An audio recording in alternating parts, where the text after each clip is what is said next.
La position de la masse à chaque instant est décrite par cette fonction que j'appelle y de t. Supposez que la dynamique du mouvement de la masse est décrite par l'équation différentielle y' plus y égale à une force d'entrée x qui est définie comme suit. X de t égale à t sur l'intervalle de 0 à 1. Et à partir de là, elle est paire et 2 périodique. Donc, l'impulsion d'entrée est un comportement linéaire. Et comme sa période vaut 2 et qu'il est paire, donc de moins 1 à 1, x de t vaut moins t, et ce motif est reproduit à l'infini. Nous savons que ce signal d'entrée, x de t, a une série de Fourier qui s'écrit une constante C0, plus la somme quand k varie de 1 à l'infini, de coefficient AK, fois cosinus de 2π sur la période. 2π sur 2, c'est pi, donc k pi t. Et le terme en sinus est nul puisque la fonction est paire. Alors, il faut calculer les coefficients C0 et AK. Donc C0, c'est 1 sur 2, fois l'intégrale de moins 1 à 1. Or, vu que cette fonction est paire, nous allons prendre l'intégrale de 0 à 1, à condition de multiplier par 2 cette intégrale de la fonction t dt. 2 fois 1 demi, c'est 1. Une primitive de t, c'est t carré sur 2. De 0 à 1. Donc, la constante C0 vaut 1 demi. Et pour les coefficients AK, on a 1 sur 2 fois l'intégrale de moins 1 à 1 de x de t fois cosinus de k pi t dt. Et comme la fonction x est définie par morceau, on va séparer cette intégrale en calculant de moins 1 à 0. Et la fonction x de t vaut alors moins t fois le cosinus de k pi t dt plus l'intégrale de 0 à 1. Et dans ce morceau, x de t vaut t fois le cosinus de k pi t dt. Et par intégration par partie, je vous laisse vérifier que AK vaut 2 sur k carré pi carré fois moins 1 exposant k moins 1. Pour k égale à 1, 2, 3, 4, 5, 6, etc. jusqu'à l'infini. Et donc la force d'entrée, ou le signal d'entrée x de t,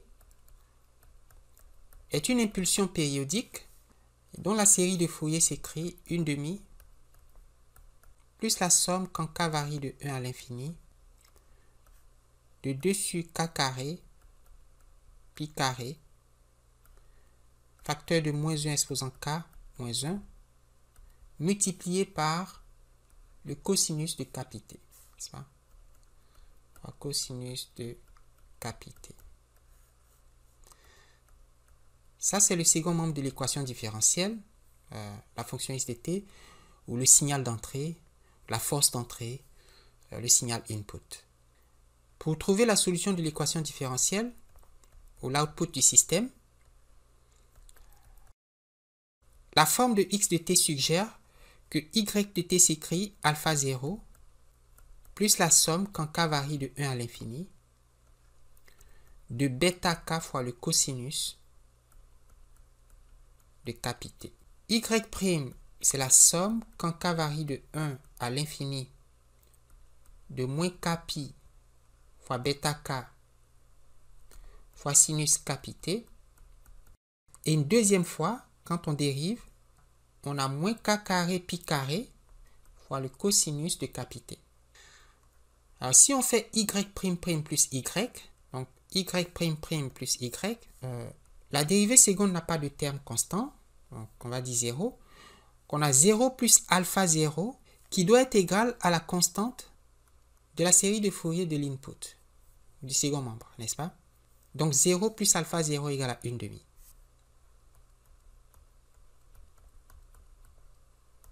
D'une part. Et d'autre part, moins k carré pi carré bêta k plus bêta k doit être égal au coefficient de la fonction cosinus k pi t dans la série de Fourier de x. Or, ce coefficient vaut 2 sur k carré pi carré facteur de moins 1 à la k moins 1. On aura donc bêta k moins k carré pi carré bêta k égale à 2 sur k carré pi carré facteur de moins 1 à la k moins 1.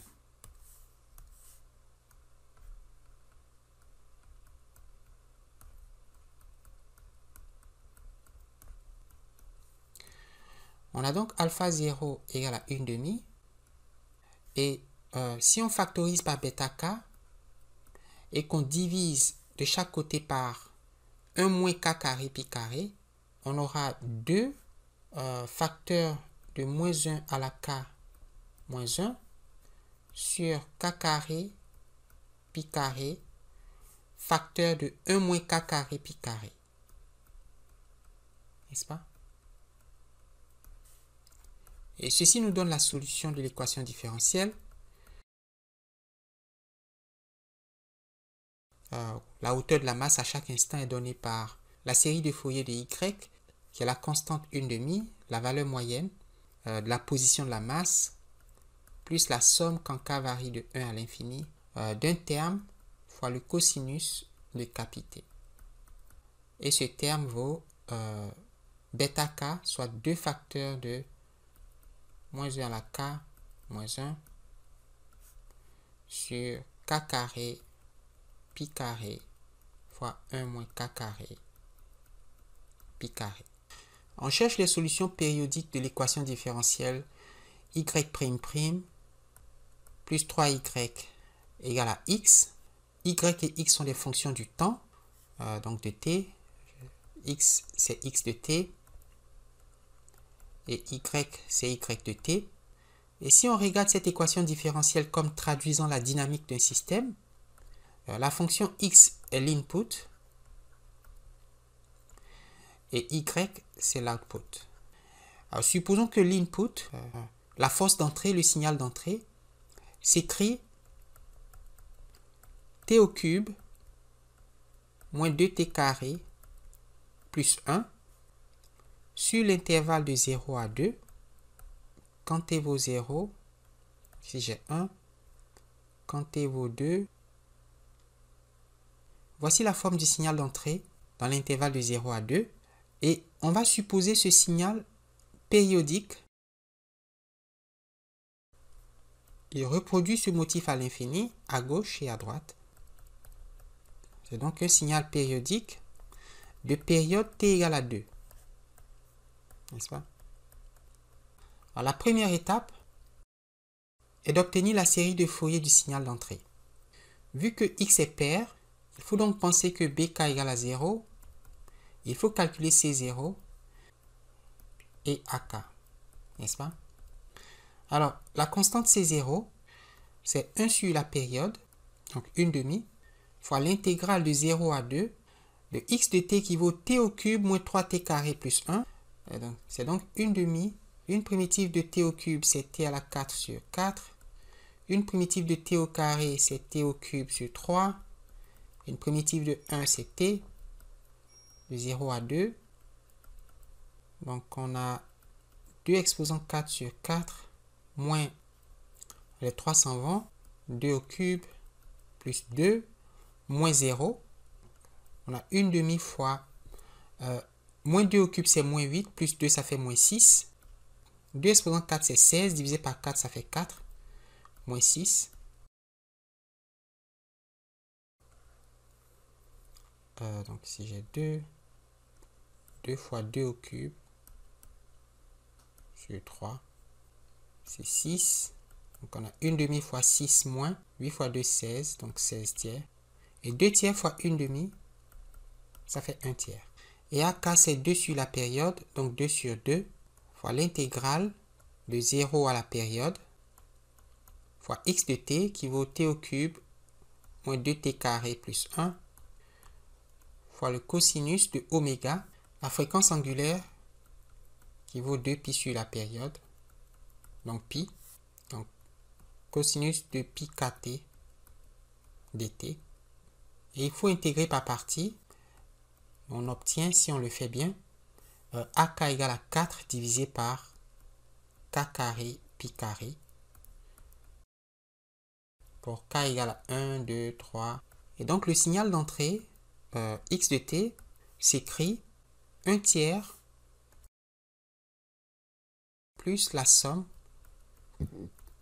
quand k varie de 1 à l'infini de 4 sur k carré pi carré fois le cosinus de k pi t. N'est-ce pas? Alors, reprenons l'équation différentielle. Donc, la dérivée seconde de y plus 3 fois y, c'est x de t. Vu que la fonction second membre est périodique, eh bien, nous cherchons des solutions périodiques de l'équation différentielle y' plus 3y égale à x. Et si y est périodique, il a une série de Fourier que je vais écrire alpha 0 plus la somme quand k varie de 1 à l'infini de bêta k fois le cosinus de k pi t plus gamma k fois le sinus de k pi t. Et nous faut trouver les coefficients bêta k, gamma k et alpha 0. N'est-ce pas? Qu'on cherche les coefficients inconnus de la série de Fourier de la fonction y inconnue dans l'équation différentielle y' plus 3y égale à x. Le membre de gauche de l'équation différentielle nous demande de dériver 2 fois y. Alors, une première dérivée de y nous donne, alors la dérivée de alpha 0 c'est 0, donc on a la somme quand k varie de 1 à l'infini moins k pi bêta k fois le sinus de k pi t plus k pi gamma k fois le cosinus de k pi t. Et la dérivée d'ordre 2, donc la dérivée seconde, c'est la somme quand k varie de 1 à l'infini de moins k carré pi carré bêta k fois le cosinus de k pi t moins k carré pi carré gamma k fois le sinus de k pi t. N'est-ce pas? Parce que la dérivée de cosinus, c'est moins sinus, et la dérivée de sinus, c'est cosinus. Alors, si on fait y' plus 3y, c'est-à-dire si on multiplie y par 3 et qu'on ajoute à y', il faut que le résultat coïncide avec la série de Fourier de x de t. Nous allons donc faire une identification terme à terme. Multiplions la constante alpha 0 par 3. Donc on a 3 fois alpha 0 plus la constante de la dérivée seconde qui n'existe pas, ou si vous voulez qui est nulle. 3 alpha 0 plus 0. Et ceci doit être égal à la constante de la série de Fourier de x, n'est-ce pas? Qui vaut 1/3. Donc ceci vaut 1/3. Alors, ça c'est d'une part. D'autre part, 3 fois bêta k, le coefficient de cosinus k pi t dans y, moins k carré pi carré bêta k,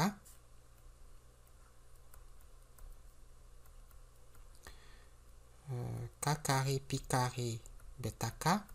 Ceci doit être égal au coefficient de k pi t dans la série de Fourier de x de t. Or, ce coefficient vaut 4 sur k carré pi carré. Donc, 4 sur k carré pi carré. Et finalement, 3 fois gamma k plus k carré pi carré gamma k. Donc 3 gamma k plus k carré pi carré gamma k égale au coefficient de sinus k pi t dans la série de Fourier de x de t. Mais le terme en sinus est nul. Donc ceci vaut 0. On peut donc tirer que alpha 0 c'est 1/9. Gamma k, c'est 0 divisé par 3 plus k carré pi carré, qui vaut 0. Et bêta k, c'est 4 sur k carré pi carré, divisé par 3 moins k carré pi carré. N'est-ce pas? 3 moins k carré pi carré. Et nous avons la série de Fourier de y qui s'écrit alors donc la solution de l'équation différentielle c'est y de t égale à alpha 0 qui vaut 1/9 plus la somme quand k varie de 1 à l'infini de bêta k fois le cosinus de k pi t plus gamma k fois le sinus de k pi t, mais gamma k est nul, donc on ne va pas l'écrire. Et ce bêta k il vaut 4 divisé par k carré pi carré facteur de 3 moins k carré pi carré. Et ceci est la solution de l'équation différentielle y' de t plus 3y de t égale à x de t avec x de t égale à ce signal périodique qui vaut t au cube moins 2t carré plus 1 dans l'intervalle de 0 à 2.